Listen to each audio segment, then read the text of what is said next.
Magandang araw mga bata. Ako si Teacher Adrian at ako ang inyong guro sa araw na ito.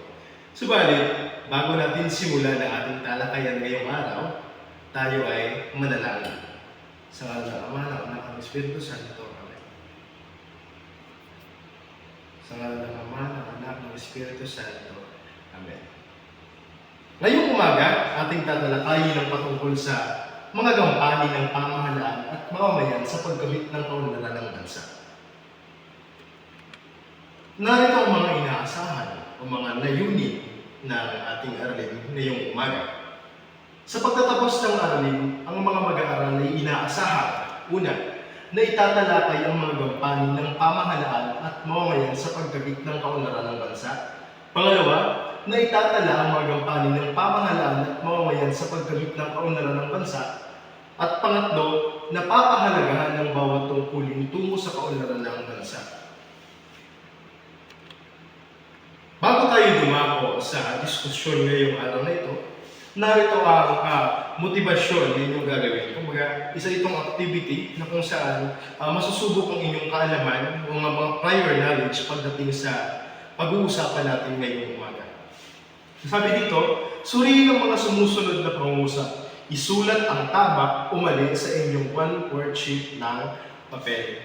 Subalit, imbes na isulat ang tama o mali, sabihin nyo na lang kay teacher kung tama o mali ang pinapahayag ng pangungusap. Maliwanag?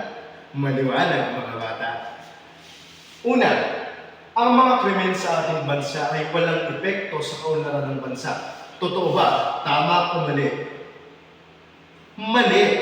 Dahil ang mga krimen sa ating bansa ay may malaking epekto sa kaunlaran ng ating bansa. Pangalawa, ang pagkahilig ng maraming mamamayan sa paggamit ng mga kalakal na yari sa ibang bansa ay nakakatulong sa bansa. Tama o mali? Mali. Dahil ang rason dito, kung magpapakatotoo tayo, mas dapat nating tangkilikin ang ating sariling produkto. Imbes na kumuha pa tayo ng mga kalakal sa ibang bansa, kailangan natin ang sariling produkto natin. Maliwanag ba mga bata? Pangatlo, ang pagtangkilik sa sariling produkto ay nakakabuti sa ating ekonomiya. Tama. Tama ang sagot dyan kasi sabi na ng teacher no. Pang-apat, paghihikayat sa ibang tao na sumali sa mga samahang malaki ang maitutulong sa mabilis na pag-unlad ng bansa. Tama o mali? Tama. Panglima, ang pagpasok sa tamang oras sa trabaho ay nakakatulong sa pagiging produktibo ng isang tao. Tama o mali? Ang sagot ay tama. Malaki ang naitutulong ng pagiging ng pagpasok ng tao sa tamang oras sa trabaho. So yun po. So yun ang ating motibasyon ngayong umaga. So dumako na tayo sa usapin ngayong umagang patungkol sa mga gampanin ng pamahalaan at tungkulin ng mamamayan sa pagkamit ng kaunlaran sa bansa. Una, isa sa tungkulin at gampanin ng pamahalaan ay ang patungkol sa pagpapaunlad ng antas ng pamumuhay. Sabi dito, ilan sa mga pagpapaunlad ng antas ng pamumuhay ay ang pagtugon sa mga pangunahing pangangailangan ng tao. Maituon ang mga pangunahing paglilingkod sa mga sektor na higit na nangangailangan at maitaguyod ng yamang tao tungo sa pandaigdig na kompetisyon. Kinikilala sa planong pangkaunlaran ng pangangailangan ng lipunan at pamayanan dahil dito may layunin na magpatayo ng mga pabahay para sa pamilyang maliit ang kita. Hinihikayat din ang tulong ng pribadong sektor upang bigyan ng pagkakakitaan ng mga mahihirap. Pagpapaunlad ng antas ng pamumuhay. Isa yan sa mga gampanin ng ating pamahalaan dahil alam naman natin marami pa rin mga kababayan Pilipino ang walang trabaho. Isa sa mga rason kung bakit wala silang trabaho ay ang antas ng kanilang pamumuhay. Isa na rito ang dahilan sa edukasyon. Kung kaya gampanin ng pamahalaan ang paunlarin ang antas ng pamumuhay sa bansa. Kabilang rito ang mga mangingisda, ang pangingisda, pagsasaka, mga establishmento, at mga iba-iba pang uri ng antas ng pamumuhay meron ng ating mga kababayan at meron ng Pilipinas. So isa yan sa mga gampanin ng ating pamahalaan. Pangalawa, pagpapaunlad ng industriya.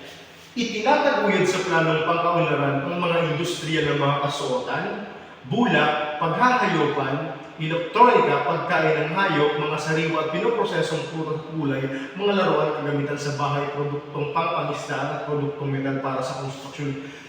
Bakit ba nasabi kailangan ng ating mga kababayan ng patungkol sa pagpapaunlad ng industriya? Dahil isa ito sa tinatawag nating basic necessities. Pag sinabi natin basic necessities, ano nga mga bata? Tama. Yun yung mga pangunahing pangangailangan ng mga tao upang mabuhay. Isa na rito ang kasuotan, elektronika, mga pagkain ng hayop, mga sariwa, pinoprosesong putas ng gulay, bulak, paghahayupan at etc. So isa sa tungkulin ng pamahalaan at mga gampanin ng pamahalaan, nabibilang ang pagpapaunlad ng industriya. Bakit? Kapag maunlad ang industriya ng bansa, ibig sabihin maunlad rin ang pamumuhay ng mga tao dito. Naiintindihan ko ba? Kaya napaka-importante, isa sa pinaka-importanteng gampanin ng pamahalaan ay yung pagpapaunlad ng industriya, partikular na sa paggawa ng ating mga kasuotan at pagpoproseso ng ating mga pagkain na tinatawag nating basic necessities o basic needs. Pangatlo, pagpapaunlad ng infrastruktura. Layunin ng sektor ng infrastruktura na mapaunlad ng transportasyon, komunikasyon, patubig, sanitasyon, mga paaralan at klinika at elektrisidad para sa mga tahanan at bahay kalakal. Pangunahing layunin ng pamahalaan kaugnay ng transportasyon ang maipaayos ang mga daan, tulay at iba pang gawaing bayan. Mga bata, unahin natin ang transportasyon. Pamilyar ba kayo sa tinatawag nating Build program ng pamahalaan na nagsimula noong pamahalaan ni Duterte? Tama, Build program. Ito ang tinatawag nating transportasyon. Ang mga pamahalaan ay nagpapatuyo ng mga establishmento, partikular na sa transportasyon, pagpagawa ng mga kalsada. Isa yun sa kinakailangan mga gampanin ng pamahalaan. Pangalawa, ang komunikasyon. Isa na rito ang mga buildings na kung saan mayroon silang mga kumpanya. Halimbawa dito ang call center at yung mga SIM cards na ginagamit natin mga cellphones na kailangan para sa pang-araw-araw, para makipag-connecta tayo sa mga mahal natin sa buhay. Pangatlo, ang patubig. Isang mahalagang bahagi ng infrastruktura ang patubig kinakailangan natin ito upang mabuhay. Pang-apat, ang sanitasyon. Mga paaralan na pinaka-importante na tinatawag natin edukasyon, paaralan at klinika na kung saan kinakailangan din ng pamahalaan na magpagawa ng mga hospitals, lalong-lalo na sa mga malalayong lugar na kung saan mayroong mga residentes na kailangan pang bumiyahe ng syudad para lamang makapunta sa ospital. So yun. Pang-apat, pagpapabuti ng edukasyon. Upang mapataas ang uri ng edukasyon, patuloy na sinasana ng mga guro. Patuloy rin ang pagsulat ng mga aklat na mataas ang uri, higit sa lahat patuloy ang pagbabago ng kurikulum upang matugunan ang nagkakaibang pangangailangan ng mga bata sa bansa. So kung matatandaan nyo, noong una, mayroon tayong tinatawag na K-10 curriculum. Nung nagsimula ang administrasyon, bago pa man si Duterte mahalal, o kaya nahalal na si Duterte, bago pa mahalal si Duterte, noong 2012 and 2013, nabago ang curriculum. Ginawa itong K-12 curriculum. Ano ang isa sa mga tunguhin ng curriculum na ito? Ng curriculum na ito? Ito ay upang mas mapabuti ang kalidad ng edukasyon ng bansa. Kalidad ng edukasyon, lalong na sa mga mamamayan, sa mga nag-aaral dito sa bansa.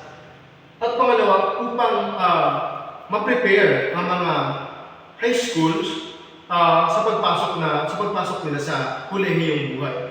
Subalit, mayroong maliit na butas, hindi lang maliit. Dahil sa butas na ito, lumaki ang naging problema. Ito ang tinatawag nating hilaw ang pagka-implementa ng tinatawag nating edukasyon o ng K-12 curriculum. Kung kaya, hindi ito gaano nagkaroon ng magandang impact sa mga kabataan dahil hilaw ang pagka-implement ng K-12 curriculum. Pagpapabuti ng edukasyon, pumasok na tayo sa gampanin ng pamahalaan. Na ito ang pinaka-importante sa lahat sapagkat ito ang pundasyon ng lahat. Kasi lahat ng nagtatrabaho sa Pilipinas halos lahat ng nagtatrabaho sa Pilipinas ay dumaan sa tinatawag natin edukasyon sa mga trainings. Kung kaya isa sa mga gampanin ng pamahalaan ang pagbutihin ang kalidad ng edukasyon. Panglima, mga mamamayan at pambansang kaunlaran. Ang pagsisikap ng pamahalaan na mapaangat ang antas ng ekonomiya sa bansa ay hindi matatamot kung hindi tutulong ang mga mamamayan. So, kung mababasa niyo sa lahat ng yan, pag sinabing mga mamamayan at pambansang kaunlaran, isa ito sa pinakamahalagang gampanin ng pamahalaan, ang mga mamamayan. Ano ang ibig sabihin ng pag sinabing mga mamamayan? Ito ang pagbibigay ng mga benepisyo sa mga mamamayan. Unang-una na mga assistance, pangalawa ang pagbibigay ng edukasyon at pagbibigay ng pambansang kaunlaran ng dahil sa mga mamamayan, dahil sila ang tunay na nagpapaunlad sa ating bansa. So mga bata, yung mga nasabi ko at yung mga napag-usapan natin ngayong umaga, yun ang tinatawag natin mga gampanin ng pamahalaan.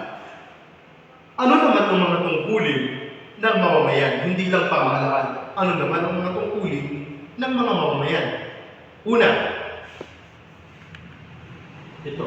Tungkulin ng mga mamamayan. Una, matalinong paggamit ng mga likas na yaman.